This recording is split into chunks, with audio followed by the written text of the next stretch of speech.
कथा महाराज कहाँ चल रही है? कहा महाराज तखत पे। कथा हाँ तखत पे चल रही है। बोलो गोविंद भगवान की, सच्चे दरबार की। आज पावन भक्तों समय चलता जा रहा है। इधर क्या हुआ है आज बतलाया है। जैसे ही आज बतलाया श्राप अभी नहीं मिला है। क्या हुआ? कहने लगे तू मेरे राज से बाहर हो जा। अरे नहीं नहीं महाराज मुझे रहने के लिए जगह दो। कहा तो ठीक है 4 स्थान दे दिए, 5वां स्थान जाओ तुम सोने में वास करो, रजो में वास करो। अब जैसे कहा रजो में वास करो, अट्ठाहस करने लगा, पैकरमा लगाई, अंतर ध्यान हुआ और कहां बैठा? महाराज सोने का मुकुट लगाए हैं, मुकुट में सोना लगा है। आज जाके मुकुट में बैठ गया, मुकुट में बैठ गया। महाराज नहीं जान पाए, चल दिए। अब तो बुद्धि धीरे धीरे घुमाने लगा कलयुग। अब आप लोग विचार कर रहे होंगे कि सोने में कलयुग का वास है। परीक्षित जी के पास रखा है 5 किलो है का पंडित जी कल तो चढ़ा दे गद्दी पे। जब सोने में कलयुग का वास है तो ऐसे सोने का क्या करोगे? सोने में कलयुग का वास। हाँ अब बताओ ज्यादा सोना तो कलयुग का वास और ज्यादा सोना तो कलयुग का वास। अब आप लोग विचार कर रहे होंगे कि राजेंद्र परीक्षित जो मुकुट लगाए थे उसमें सोना लगा है और ये सोना जो मेहनत से पैसे से सोना खरीदा जाए उस सोने में कलयुग का वास नहीं है। और जो सोना चुरा के टाका डाल के लाया जाए उस सोने में कलयुग का वास है। अब आप लोग विचार कर रहे होंगे तो परीक्षित का कहीं डकैती डालने गए थे? डाका नहीं गए थे। नहीं आप वाली बात नहीं, वो परीक्षित जिनकी कथा चल रही है आपको आपने समझो। बोलो गोविंद भगवान की। अगर सोने में कलयुग का वास है लेकिन जो सोना हराम से लाया जाए उस सोने में कलयुग का वास। आप विचार करें कि क्या परीक्षित जी वो सोना कहां से लाए, मुकुट कहां से लाए? जिस मुकुट में सोना लगा है तो परीक्षित क्या डाका डालने गए थे? नहीं, ये सोना ये मुकुट किसका है? जिस समय भीम ने जरासंध का वध किया, ध्यान देना, ये मुकुट जरासंध का है, संग्रहालय में रखा है। आज परीक्षित ने लगाया, शिकार खेलने आए, सब विधियां मिल गई। आज कलयुग ने देखा ये सोना भी दूसरे राज्य का है। आज कलयुग उसी सोने में बैठ गया और जो मेहनत से पैसे कमा के सोना खरीदा जाता है उस सोने में कलयुग का वास नहीं है। आज आए और जैसे ही आए हैं पावन भक्तों तो अब क्या हुआ? बुद्धि घुमा दी। मार्ग में एक आश्रम है, एक संत है जिनका नाम है शमीक ऋषि। ये आश्रम कहाँ है? कौशिकी नदी के बराबर में थोड़ी दूर पे। और इनको प्यास लगी, रस्से उतरे, संत का आश्रम है, जलपान करेंगे। अंदर पहुंचे, संत जी समाधि में बैठे हैं। समाधि समाधि कितने प्रकार की होती है? समाधि 2 प्रकार की होती है। आज महाराज समाधि में बैठे हैं और जैसे अंदर गए कहने लगे महाराज मुझे प्यास लगी है, मुझे जल दे दो। शमीक ऋषि नहीं उठे क्योंकि समाधि में बैठे हैं। स्वयं गए, जल निकाला, जल पिया, चलने लगे। विचार करने लगे इस महात्मा ने मेरी आज्ञा का पालन नहीं किया, इसे दंड देना चाहिए। हाँ वहीं देखा एक मृत सर्प पड़ा था, धनुष को उतारा, मृत सर्प को उठाया, संत के कंठ में मृत सर्प डाल दिया, चलने लगे। छोटे छोटे बालक, ध्यान देना, छोटे छोटे बालक कौशिकी नदी पर स्नान कर रहे थे, जल क्रीड़ा कर रहे थे। उन्होंने आके, इनका एक बेटा है जिसका नाम है कविज्ञान, उससे कहा तुम्हारे पिता के कंठ में मृत सर्प डाल दिया। किसने? कहा राजेंद्र परीक्षित ने। अच्छा, बालक कौशिकी नदी में प्रवेश किया, अंतःकरण को पवित्र किया, आचमन किया, आज हथेली में जल लिया, श्राप दे दिया। अरे महाराज, तुमने मेरे पिता के कंठ में मृत सर्प डाला है, जाओ मैं तुम्हें श्राप देता हूं, 7वें दिन तुम्हें तक्षक डस लेगा। तक्षक डस लेगा। वहां से भागकर बालक आया, पिता समाधि में बैठे हैं, पिता को समाधि से जगाया और मृत सर्प हटाया और बालक रोने लगा। शमीक ऋषि ने देखा, कहने लगे अरे बेटा क्या हुआ, क्यों रो रहे हो? कहने लगे पिताजी तुम्हारे गले में मृत सर्प डाल दिया। किसने? शमीक ऋषि के कंठ में मृत सर्प किसने डाल दिया? कहा यहाँ के हमारे राजा ने। अरे कोई बात नहीं, वो तो राजा है, राजा पिता के समान होता है, हम उसकी संतानें हैं, मुझसे कोई ऐसा अपराध हुआ होगा, इसी कारण उस राजा ने मुझे दंड दिया, कोई बात नहीं। छोटे छोटे बच्चों ने कहा महाराज जी तुम्हारे पुत्र गविज्ञाक ने महाराज परीक्षित को श्राप दे दिया। अरे बेटा ये तुमने क्या किया, तुमने श्राप क्यों दे दिया? अरे तुम तो ब्राह्मण हो, तुम ब्राह्मण हो, ब्राह्मण का धर्म किसी अगर कोई अत्याचार कर रहा है तो उसकी बराबरी करोगे? हाँ, नहीं नहीं, ब्राह्मण के पास 9 गुण होना चाहिए तो ब्राह्मण है, अगर 9 गुण नहीं है तो ब्राह्मण नहीं है। 9 गुण होना चाहिए, उन 9 गुणों का तूने इस्तेमाल क्यों नहीं किया? राजा ने मेरे गले में मृत सर्प डाल दिया, तुमने बदले में उसे श्राप दे दिया, उसने अपराध किया, तुमने दंड दे दिया, लेकिन तुम तो ब्राह्मण थे, तुम्हें दंड देने का कोई अधिकार नहीं था। दंड देने का अधिकार तो मेरा था क्योंकि मेरे गले में सर्प डाला, तुम मेरे पुत्र हो, तुमने ऐसा क्यों किया? ध्यान देना, आज के जमाने में अगर लड़का कोई गलती करके आता है, माता पिता उसकी मामी पीते हैं, बहुत अच्छा, अरे बेटा पीठ थपथपा। शमीक ऋषि ने कहा तूने ऐसा क्यों किया? जा मैं तुझे श्राप देता हूं। अपने पुत्र को श्राप दे दिया, मैं तुझे श्राप देता हूं, तेरे मस्तक पर एक सींग निकल आए। सींग जानवरों के 2 निकलते हैं, तेरे एक सींग निकल आए। नाम पड़ा श्रृंगी ऋषि।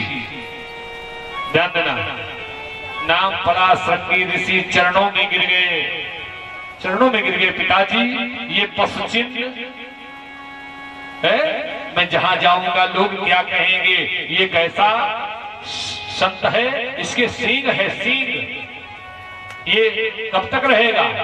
का बेटा कौशिकी नदी से चलते चलते भगवती गंगा के किनारे किनारे चलते जाना, ध्यान देना, और जहां जिस जगह तुम्हारा ये सींग गिर जाए वहीं पर तपस्या करना, वहीं रहना। तो पावन भक्तों हमारे इधर पड़ता है, आप लोगों ने सुना होगा घटिया घाट, उसके बाद में पड़ता है फरकाबाद से गुरसाईगंज के बीच में पड़ता है सिंगी रामपुर, सुना होगा आपने। आज वो बालक चलते चलते जब सिंगी रामपुर में आया है तो इसी जगह उस बालक का सींग गिर गया, इसीलिए इस घाट का नाम पड़ा सिंगी रामपुर। वो बालक यहीं पर तपस्या करने लगा, समय चलता गया। इधर अब शमीक ऋषि विचार करने लगे, मेरे पुत्र के द्वारा राजा को श्राप मिल गया है, अब इनको जानकारी करवा दी जाए। लेकिन जैसे ही महाराज परीक्षित महलों में पहुंचे, मुकुट को उतार के रखा, इनको ज्ञान हो गया, अरे नहीं नहीं मुझसे अपराध हो गया, क्योंकि वो कलियुग उस मुकुट में बैठा है। मुकुट को उतार के रखा, संतुलन जो बिगड़ा था वो सही हो गया। विचार करने लगे, मेरे द्वारा एक संत का अपमान हो गया, हे नारायण मुझे प्रायश्चित करने का अवसर प्रदान कर देना। इधर संत के द्वारा बताया गया कि तुम्हें मेरे बालक के द्वारा श्राप मिल चुका है, तुम्हारे जीवन के 7 दिन शेष बाकी हैं। इधर विचार कर रहा है राजन परीक्षित कि इंद्र कुलिश मैया उमा से कहने लगे भगवान भोलेनाथ, इंद्र कुलिश मम शूल विशाला अकाल दंड हरि चक्र करा।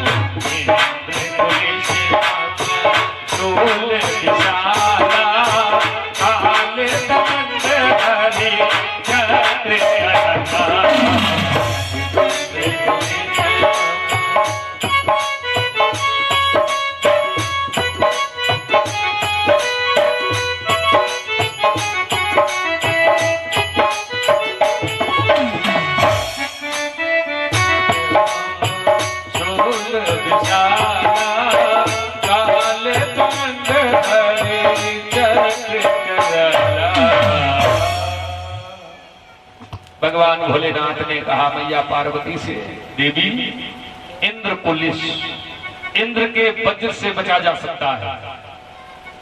इंद्र कुलिश मम, इंद्र के वज्र से बचा जा सकता है, मेरे त्रिशूल से बचा जा सकता है, काल के दंड से बचा जा सकता है, हरि के चक्र से बचा जा सकता है। मम शूल विशाला और काल दंड हरि चक्र कराला। और लिखा है कि जो इन कर्मा रा नहीं मरही अभी पितृ पावक समझ रही, जो इन कर्मा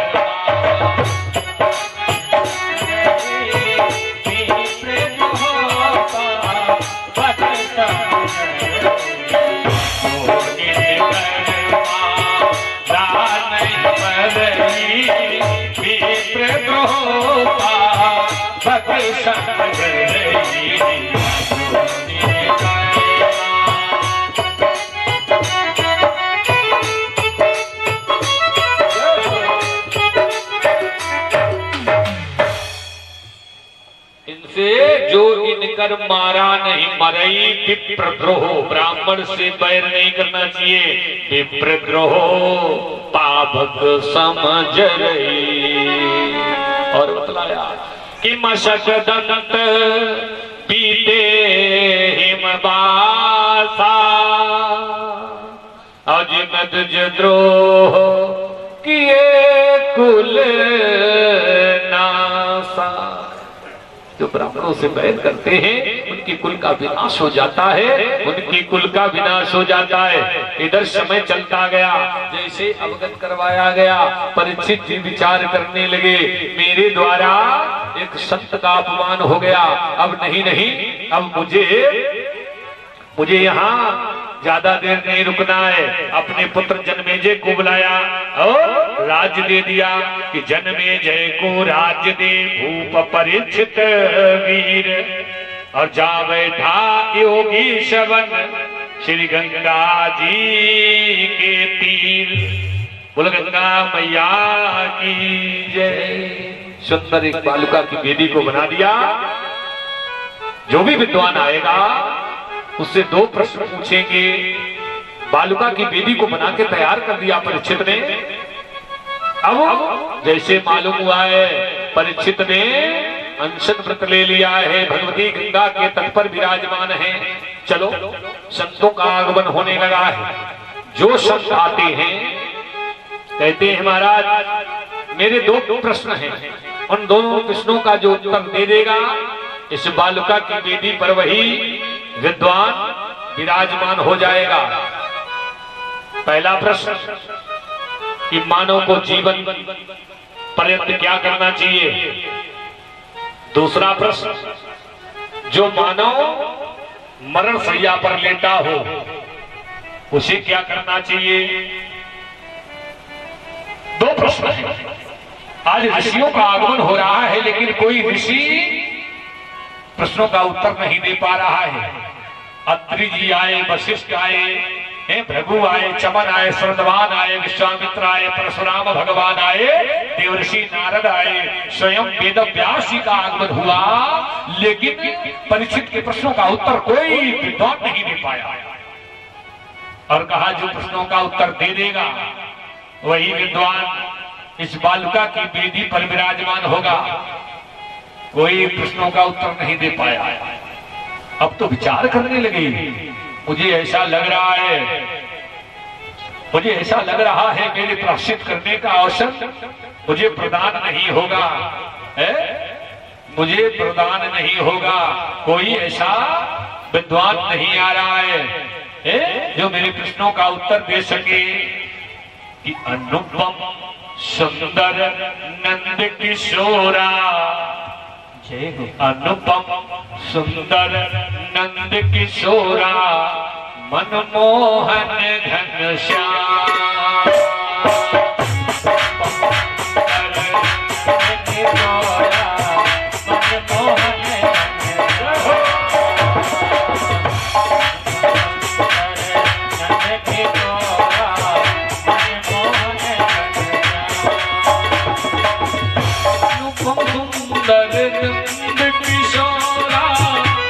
मोहन घनश्याम,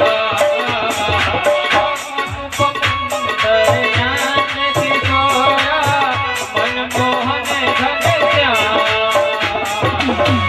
मुरली माधव राधे गोविंदा, मुरली माधव राधे गोविंदा, मधुसूदन घनश्याम,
नंद को छोरा, अनुपम सुंदर नंद को छोरा, मनमोहन घनश्याम,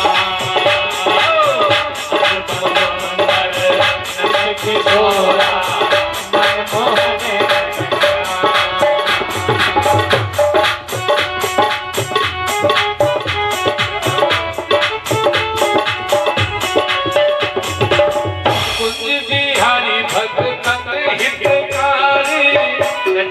सुंदर श्याम,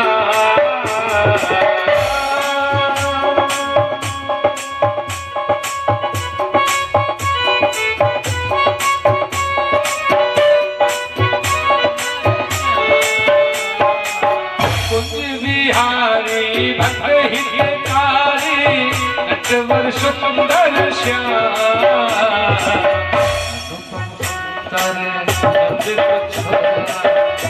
अनुपम सुंदर नंद को छोरा, मनमोहन घनश्याम,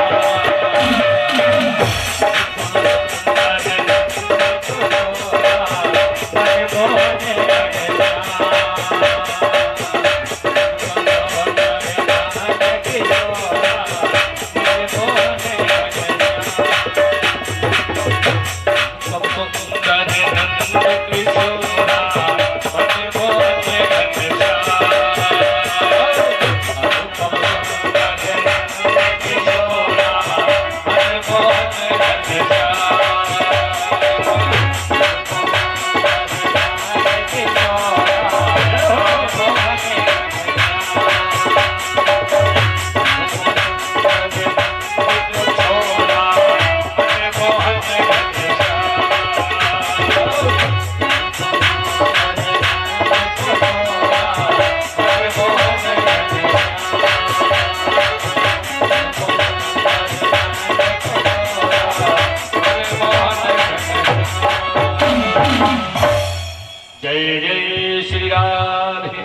जय जय श्री राधे, जय जय श्री राधे श्याम। आज विचार करने लगे, प्रभु मुझे प्रायश्चित करने का अवसर कैसे प्रदान होगा। नारायण उसी समय क्या देखा, आज इत्तावद भगवान व्यास पुत्रो यदचिचया कामदवान नपेक्षा अलक्ष्यलिंगो निजलावतुष्टो प्रतस्यवाले वधूत भेषा त्वयं द्वयष्ट वर्षं सुकुमार पादम। आज भगवान सुखदेव जी का आगमन हो रहा है। बड़ा सुंदर स्वरूप है प्रभु का, और 8 दूनी 16 वर्ष की अवस्था है। सुकुमार पादम, बड़े सुंदर सुंदर पैर हैं। करोड़ बाहु शकपोल गात्रम, लंबी लंबी भुजाएं हैं। आज उभरे उठे हुए प्रभु के गाल हैं, और शंख की आकृति का कंठ है। आज बड़े बड़े नेत्र हैं। आज प्रभु के स्वरूप को देखा तो ऐसा लग रहा है, परीक्षित को ऐसा लगा जैसे मेरा मोक्ष आ रहा हो। दौड़ के आए, चरणों में डंडाकार लेट गए, और क्या देखा, नारवेल को कमर में लपेटे हैं, एक उंगली ऊपर को उठाए भागते हुए आ रहे हैं कि जाकी कृपा विधि वेद रचे, भय प्यास पुराणन के अधिकारी। कि जाकी कृपा सुमहेश दिनेश सुरेश भये है महातपधारी। और जाकी कृपा सुख ज्ञानी भये, और दानी और ध्यानी भये त्रिपुरारी। सोई हमारे हिये में बसो, ब्रज चंद मुकुंद गोविंद बिहारी। जैसे पावन भक्तों आज चरणों में प्रणाम किया। महाराज महाराज मेरे जीवन के 7 दिन शेष हैं। का 7 दिन क्या हुआ, का मुझे तक्षक डस लेगा। 7वें दिन हाँ मुझे नरक में जाना पड़ेगा। महाराज मुझे प्रायश्चित करना है। अच्छा, इसीलिए चिंतित हो। हाँ, मैं आया हो, तुम्हारी शंका का समाधान करेंगे, तुम्हें प्रायश्चित कराएंगे। का ये बताओ, मैंने ये बालुका की बेदी को बना के तैयार कर दिया। ये इन विद्वानों ने मेरे प्रश्नों का उत्तर नहीं दे पाए, और मैं प्रायश्चित करना चाहता हूं, लेकिन मेरे जीवन के 7 दिन शेष हैं। कहने लगे चिंता क्यों करते हो। सूर्यवंशी एक राजा थे जिनका नाम था खटवांग। ध्यान देना, युद्ध क्षेत्र में युद्ध कर रहे थे। उनको ज्ञान हो गया कि मेरे जीवन की 2 घड़ियां शेष हैं। 1 घड़ी 24 मिनट, 2 घड़ियों का समय 48 मिनट। मेरे जीवन की 48 मिनट बाकी है। ध्यान देना, युद्ध बंद कर दिया महाराज खटवांग ने, जो चक्रवर्ती सम्राट थे। एक घड़ी, आधी घड़ी आने में लगी, आधी घड़ी जाने में। 12 मिनट आने में, 12 मिनट जाने में। और 12 मिनट में आके मालूम क्या किया, राज अपने पुत्र को दे दिया, राज्याभिषेक कर दिया। आधी घड़ी आने में, आधी घड़ी जाने में, 1 घड़ी बची 24 मिनट। 24 मिनट में भगवान का ध्यान करके राजेंद्र परीक्षित उनको परम पद प्राप्त हो गया। और आपके जीवन के तो 7 दिन 7 रात्रि बाकी हैं। चिंता क्यों करते हो। चिंता ना करो। का तो पहले मेरे प्रश्नों का उत्तर का बोलो। जो मानव को जीवन पर्यंत क्या करना चाहिए। पहला प्रश्न, सुखदेव भगवान ने कहा, राजन हर मानव को जीने के 2 मार्ग हैं, एक सद्मार्ग, एक कुमार्ग। जीव जब सद्मार्ग अपना लेता है तो कुमार्ग दूर चला जाता है, और जब जीव कुमार्ग अपना लेता है सद्मार्ग छोड़ के चला जाता है। हर जीव के जीने के 2 मार्ग हैं, सद्मार्ग और कुमार्ग। पहला प्रश्न, मानव को जीवन पर्यंत सदमार्ग पे चलना चाहिए, सत्य के मार्ग पे चलना चाहिए। का ठीक। दूसरा प्रश्न, जो मानव मरण सैया पर लेटा हो उसे क्या करना चाहिए? कहने लगे सुखदेव भगवान, जो व्यक्ति मरण सैया पर लेटा हो उसे तो अपने आप को भगवान के चरणों में निछावर कर देना चाहिए, चरणों में लगा देना चाहिए, क्योंकि दूसरा विकल्प नहीं है, उसे तो मरना है।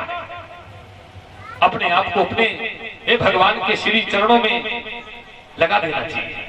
बस मेरे दोनों प्रश्न पूरे हो गए। नारायण चरणों में दंडाकार गिर गए। अरे जाओ महाराज, महाराज आओ बैठो, बालुका की वेदी पर बैठो। कहने लगे सुखदेव भगवान, अरे राजेंद्र परीक्षित, जाओ भगवती गंगा में स्नान करके आओ, अंतःकरण को पवित्र करके आओ।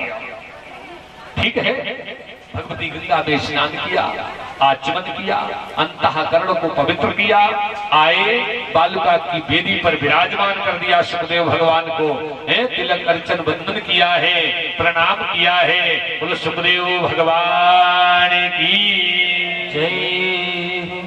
कहने लगे राजन, मैं तुम्हारे पास आया हूं, हाँ तुम्हें प्रायश्चित कराऊंगा, तुम्हारे जीवन के 7 दिन शेष बाकी है। अरे मैं वो कथा तुम्हें सुनाने आया हूं, जिस कथा को मैंने अपनी मैया अरणी के उदर में बैठ के कथा को सुना। ध्यान देना, अब कथा सीधी हुई है, समझ रहे? अब कथा सीधी हो पाई है। कथा कैसे हो पाएगी?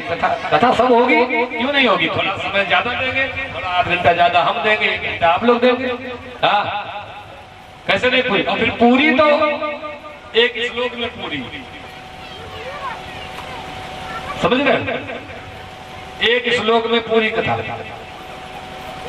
लेकिन सप्ताह ज्ञान यज्ञ कार ये जो पूजन पाठ होता है, जब भगवान का आह्वान किया जाएगा, पूजन पाठ किया जाएगा, तभी तो भगवान आएंगे, है? अगर किसी को बुलाओगे नहीं, कथा शुरू कर दे तो आप ही सुन ले, हम लोग सुन ले बस। और जब तक देवता नहीं आएंगे तब तो कैसे कल्याण कैसे होगा?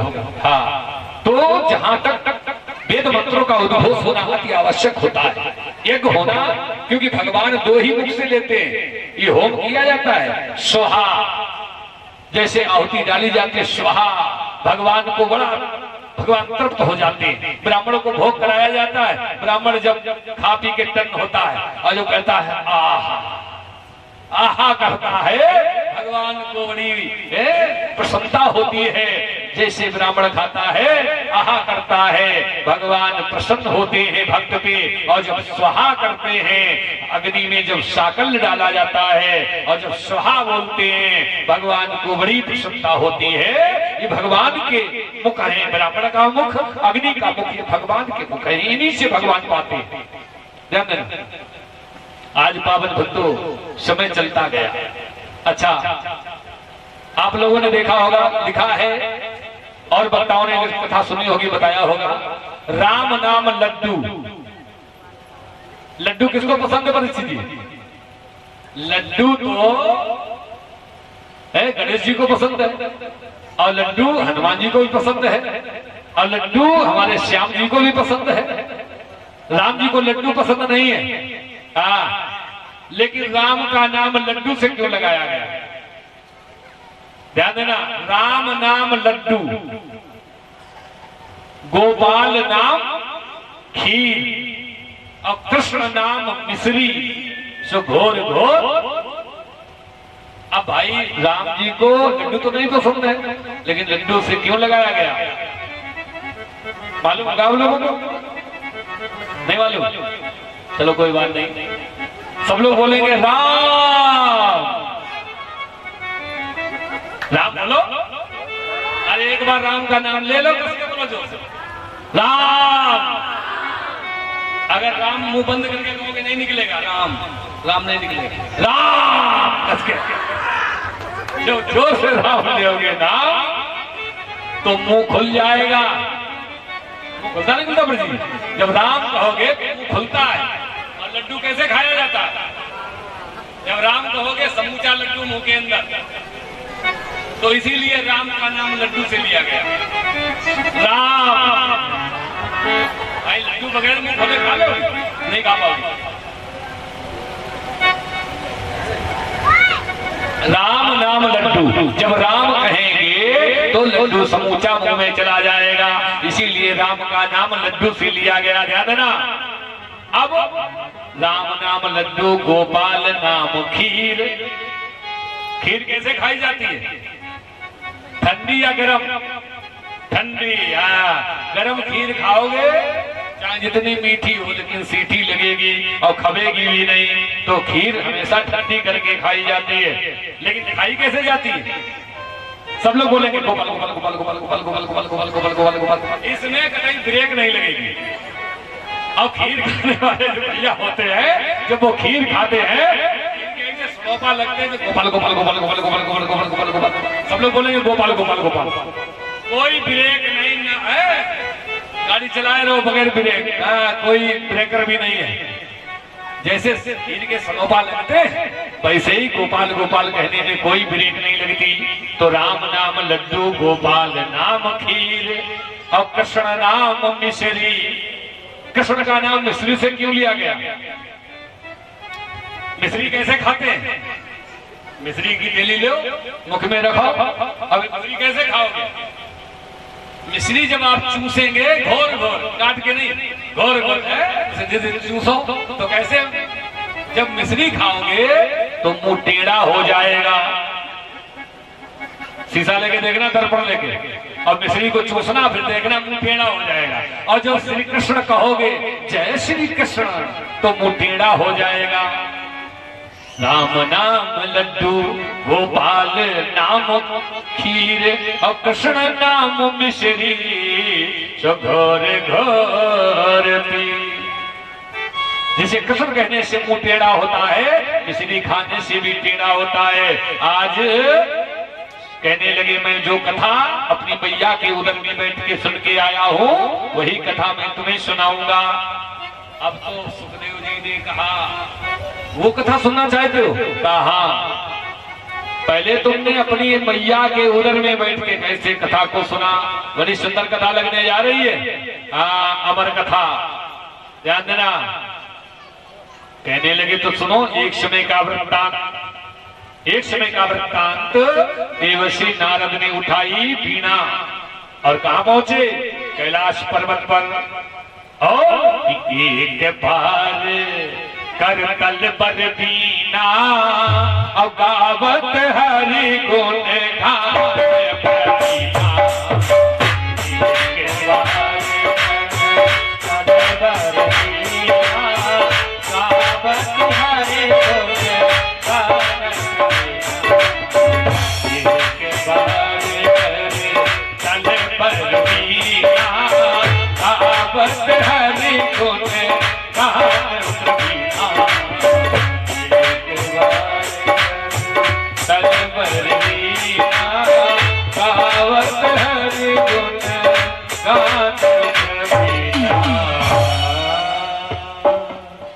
उठाई बीना, गाते हुए आए कैलाश पर्वत पर। तो क्या देखा? मैया बैठी है, बाबा की समाधि लगी है। और जैसे समाधि लगी देखी, देवर्षि नारद ने मैया के चरणों में प्रणाम किया। मैया ने कहा अरे अरे बेटा, मैया बाबा कब से नहीं उठे? कहा बाबा काफी दिन हो गए नहीं उठे। एक तुम्हें रहस्य बताएं? का बताओ। तुमने ब्रह्मा जी को देखा है जो मेरे पिताजी? कहा हाँ। वो काहे की माला पहनते? कहा वो तो पुष्पों की माला। का श्री हरि को देखा है? हाँ। काहे की माला पहनते? कहा वो तो वैजंती माला पहनते हैं। और कहा अवगढ़दानी का मुंडों की माला। तो तुमने पूछा नहीं कि आप तो त्रिलोकीनाथ हो, आप मुंडों की माला को क्यों पहनते हो? नहीं बेटा नहीं, मैंने नहीं पूछा।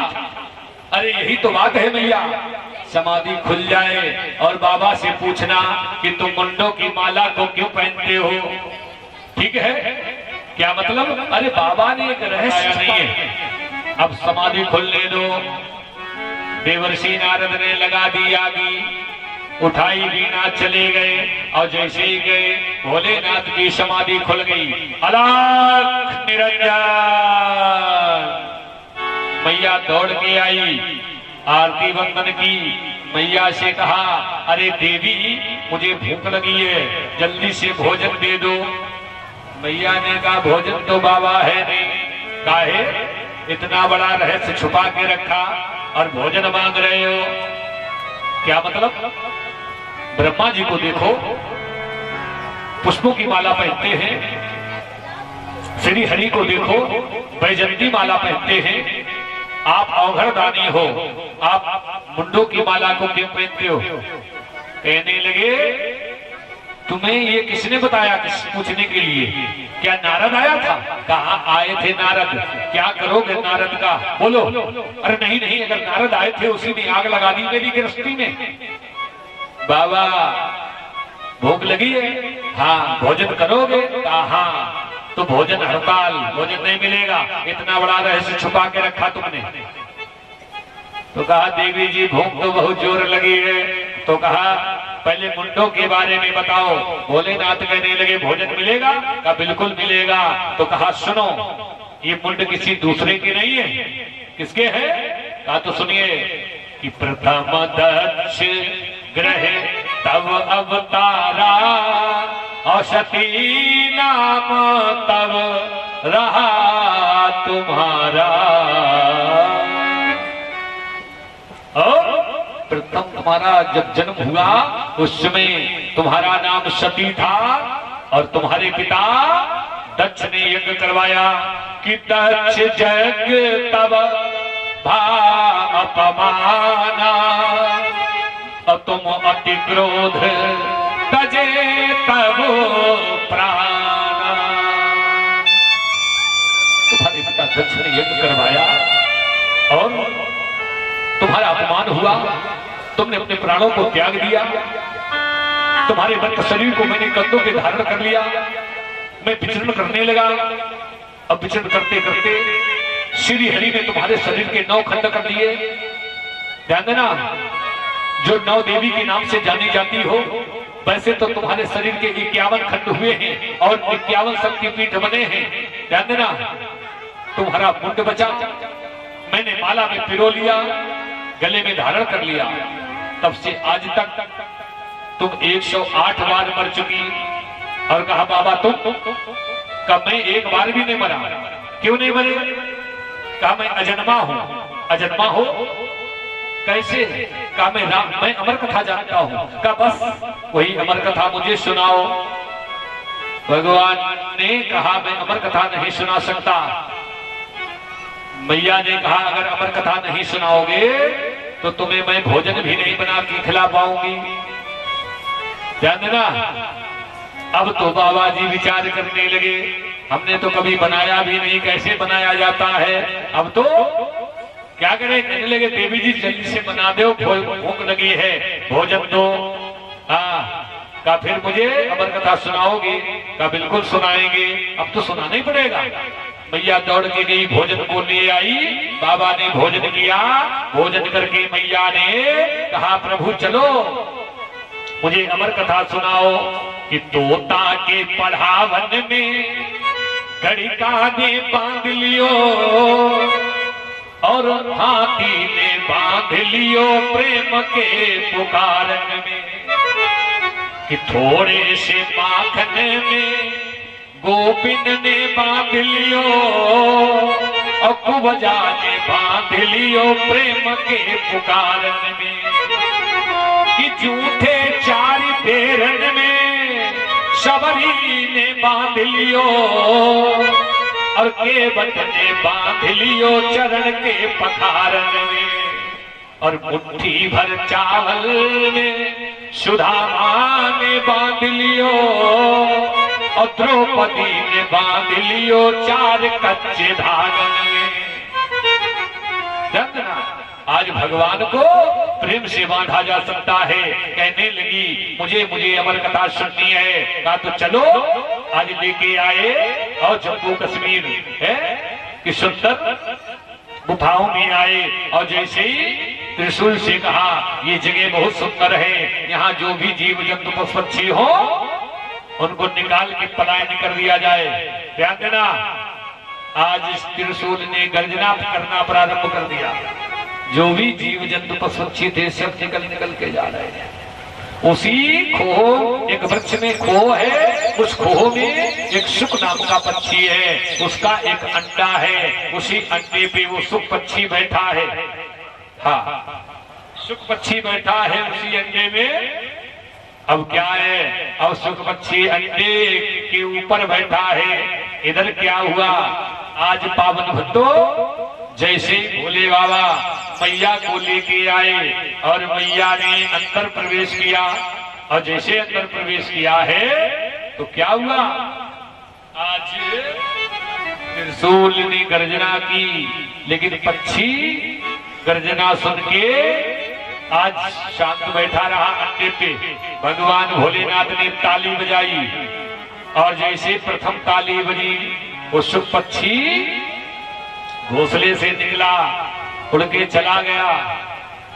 बाबा ने दूसरी ताली बजाई, वो अंडा फूट गया, अंडा फूट गया, उससे बच्चा निकला है। बाबा ने तीसरी ताली बजाई, उसी समय बच्चे ने अपने परों को फड़फड़ाया, बिल्कुल रेडी हो गया, तैयार होके बैठ गया। अब भगवान ने कहा, ये देवी मैं अमर कथा तो सुनाऊंगा, लेकिन तुम्हें हुकारी देना पड़ेगी। यदि तुमने हुकारी देना बंद कर दिया तो मैं कथा बंद कर दूंगा। कहा ठीक है प्रभु, हुकारी देना पड़ेगी। कहा बिल्कुल, नहीं तो कथा बंद कर देंगे। तो ठीक है, कथा होने लगी। मैया हो कर रही है, खोह में बैठा हुआ शुक पक्षी वो भी कथा सुन रहा है। और कथा सुनते सुनते क्या हुआ है, आज शुक पक्षी कथा सुन रहा है। और ये अमर कथा क्या है कि इसको सुनकर मिट जाती है, कि जिसको सुनकर मिट जाती है जन्म जन्म की प्रथा, कि जय जय राम कथा, कि जय जय कृष्ण कथा, कि जय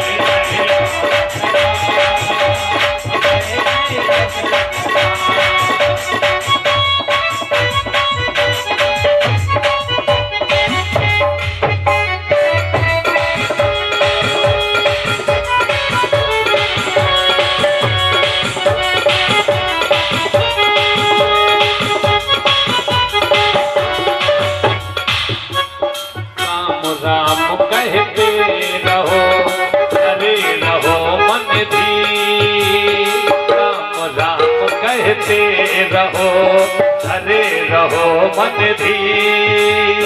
कारज वही संभारी है, कारज वही संभारी है, सो कृपा सिंधु रघुवीर। जय जय राम कथा, जय जय राम कथा,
जिसको सुनकर मिट जाती है, जिसको सुनकर मिट जाती है जन्म जन्म की प्रथा, ये है राम कथा।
भगवान की जय। अब तो भगवान भोलेनाथ कथा कह रहे हैं और धीरे धीरे श्रोता सोने लगा है। निंदा मैया ने अपनी गोद में ले लिया और जैसे ही मैया के नेत्र बंद होने लगे, मैया ने हुकारी देना बंद कर दिया और सुख पक्षी घोंसले में बैठा है, वहीं से सुन रहा है। ये जो कथा कह रहा है वक्ता, वो तो कथा कह रहा है न श्रोता है, वो सोने लगा है। कहीं वक्ता ने कथा बंद कर दी तो मैं अधकुचला रह जाऊंगा, ध्यान ना, कथा बंद हो जाएगी, आधा अमर हो पाऊंगा आधा नहीं। तो पक्षी बड़ा चतुर है, विचार करने लगा। अब ये श्रोता तो सो गया, घोंसले में बैठा बैठा छोटा सा पक्षी वहीं से हूं हूं करने लगा और भगवान कथा कह रहे हैं। ये लिखा है कि मम गुण गावत पुलक शरीरा और गद गद गिरा नैन बह नीरा। भगवान ने कहा है मेरी कथा को जो वक्ता कहता है, मम गुण गावत, मेरे गुणों को जो गाता है, कि मम गुण गावत पुलक शरीरा और गद गद गिरा नैन बह नीरा। हृदय जब गदगद हो जाता है तो अब नेत्रों से अश्रु की धार बहने लगती है। और आज भगवान कथा कहते जा रहे हैं।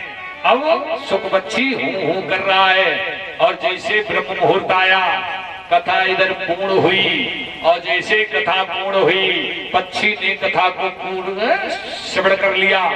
मैया तो निद्रा देवी की गोद में सो रही है। भगवान ने कहा, ए देवी, अरे उमा, ए उमा, उठो उठो, कथा पूर्ण हो गई, क्या सो गई? मैया सो रही है। भगवान ने कहा, ए उमा उठो। मैया उठी, हाथ जोड़ के खड़ी हो गई। प्रभु मुझे नहीं पता है मेरा प्रसंग कहाँ छूट गया, मुझे ज्ञान नहीं है मैं कहाँ पे भूल गई और सो गई, मेरा प्रसंग कहाँ छूट गया, मुझे कुछ भी मालूम नहीं है, कुछ भी मालूम नहीं है। अरे कौन है? पुकारी देने वाला कोई तो कथा श्रवण कर रहा था, कौन था वो? अरे त्रिशूल, उसका वध कर दे। त्रिशूल ने गर्जना करना प्रारंभ कर दिया। राजेंद्र परीक्षित, अब तो कथा श्रवण कर चुका वो पक्षी घोंसले से निकला, उड़ता है, गिर पड़ता है, फिर उड़ता है, फिर गिर पड़ता है। भोलेनाथ का त्रिशूल पीछा करते करते आज पक्षी जा रहा है। इधर क्या है, अब क्या होना है ये परमात्मा ही जाने। पीछे पीछे त्रिशूल, आगे आगे सुख पक्षी, राजेंद्र परीक्षित। वो पक्षी उड़ते उड़ते उड़ते उड़ते बद्रिका आश्रम में पहुंचा।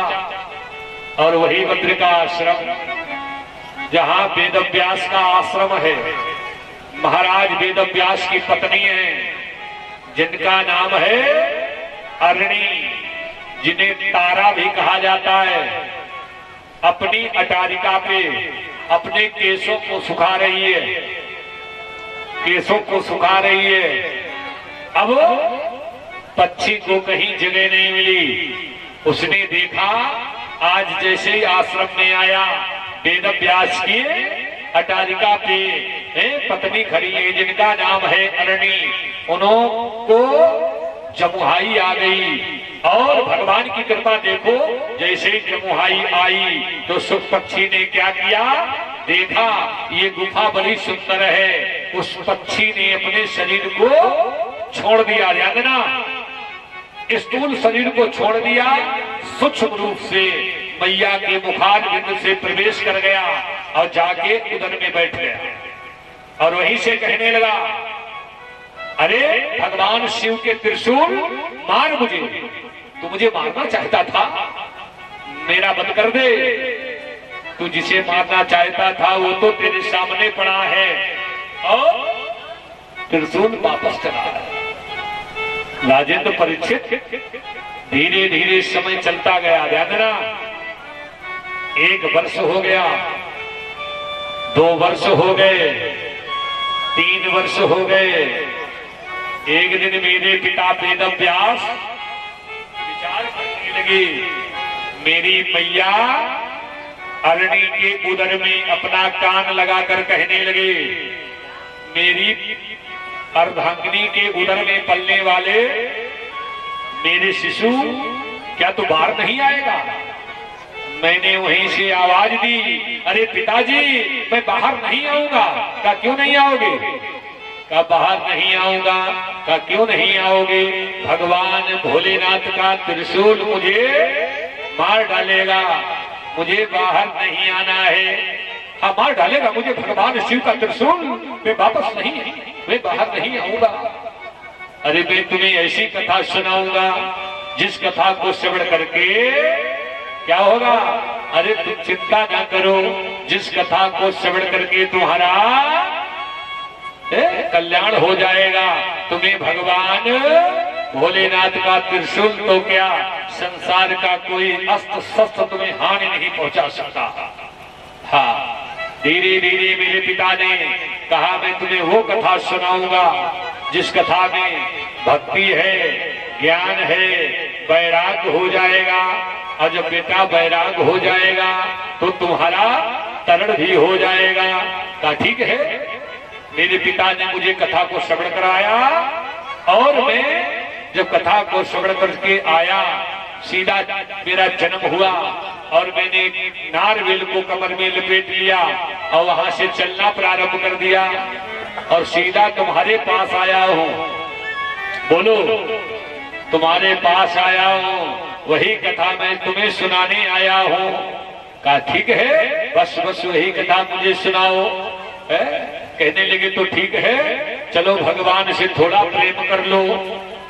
कहने लगे ठीक है कि तेरे हवाले मेरी गाड़ी, तेरी अपनी गाड़ी को भगवान के हवाले कर दो। तेरे हवाले मेरी गाड़ी, तू जाने तेरा काम जाने। तेरे हवाले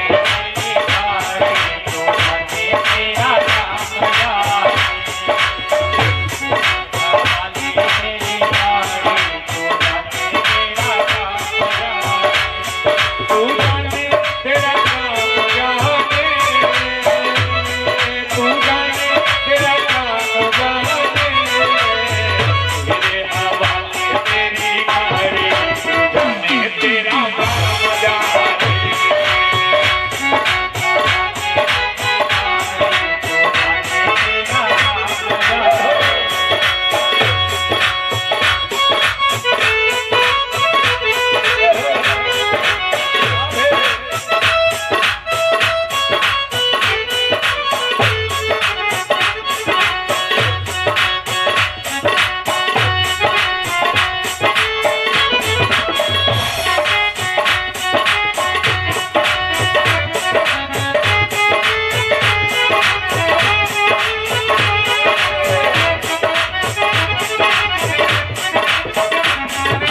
जाने।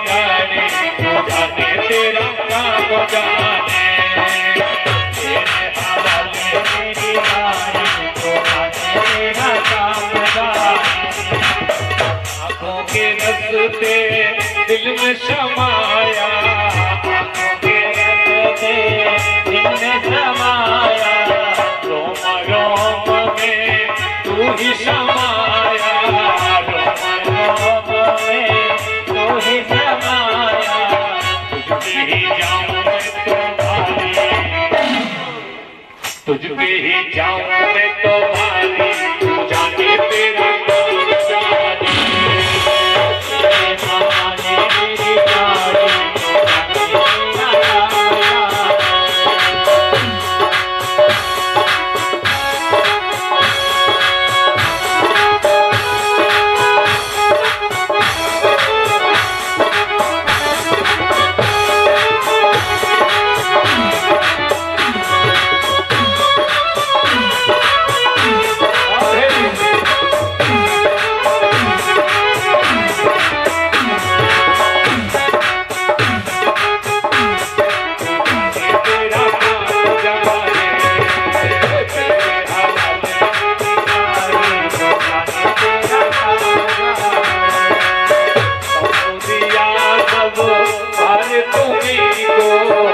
हमको दिया सब पर तुम्ही को, जीत तुम्ही को, हार तुम्ही को, जीत तुम्ही को, हार तुम्ही को, सब कुछ तू ही संभाले,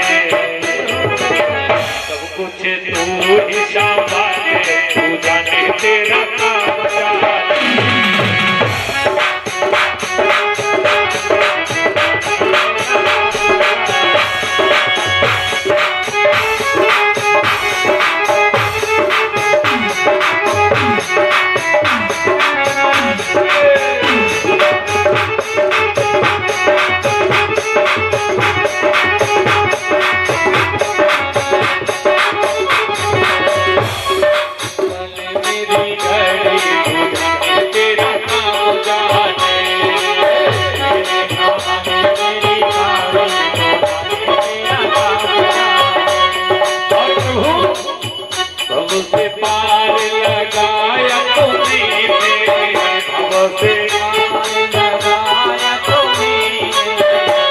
मंजिल तक पहुँचाया तुमने, मंजिल